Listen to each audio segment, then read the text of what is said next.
here is Neil Young's tune, Harvest Moon.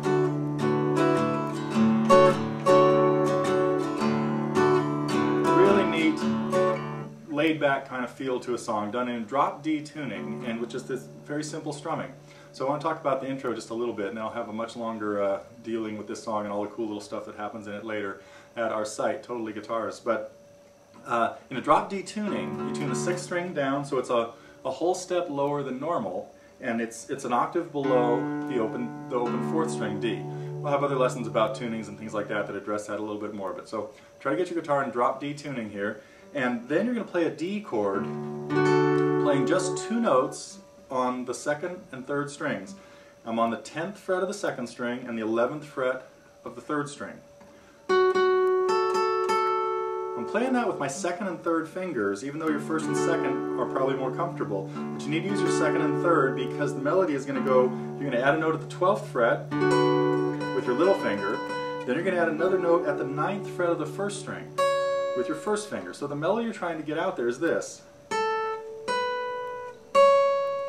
10th fret, 12th fret, 9th fret of the 1st string. And that's just worked into the strumming. So there are lots of different ways you can play this at different times in the song.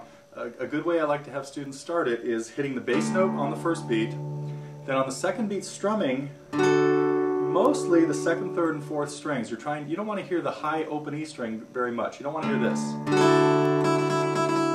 It detracts from the melody and distracts you. So you want to try to hit just the 2nd, 3rd, and 4th strings. Then you add your 4th finger at the 12th fret and strum 2 8th notes very slowly.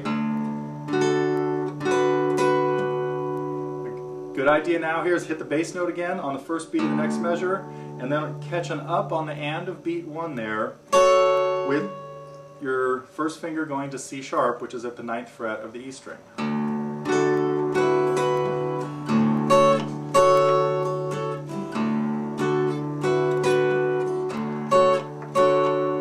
Start working on that. I'll have more of this song at TotallyGuitars a little bit later, not today probably. The next chord in the song, by the way, is E minor, and when you're in a drop D tuning, you have to play an E minor with 3 fingers down here. Instead of just the 2 fingers at the 4th string and the 5th string, you need another finger covering the 6th string because we've tuned it down to D. We have to get it back to E. A lot of different, you could finger it lots of ways. You could finger it the way I would like an A chord with my 1st finger in between the other 2. You could try it with a partial bar. What I'm doing here is using my 2nd finger flattened out across the 5th and 6th strings and my 3rd finger rounded on the 4th string. Hopefully that's making a little bit of sense.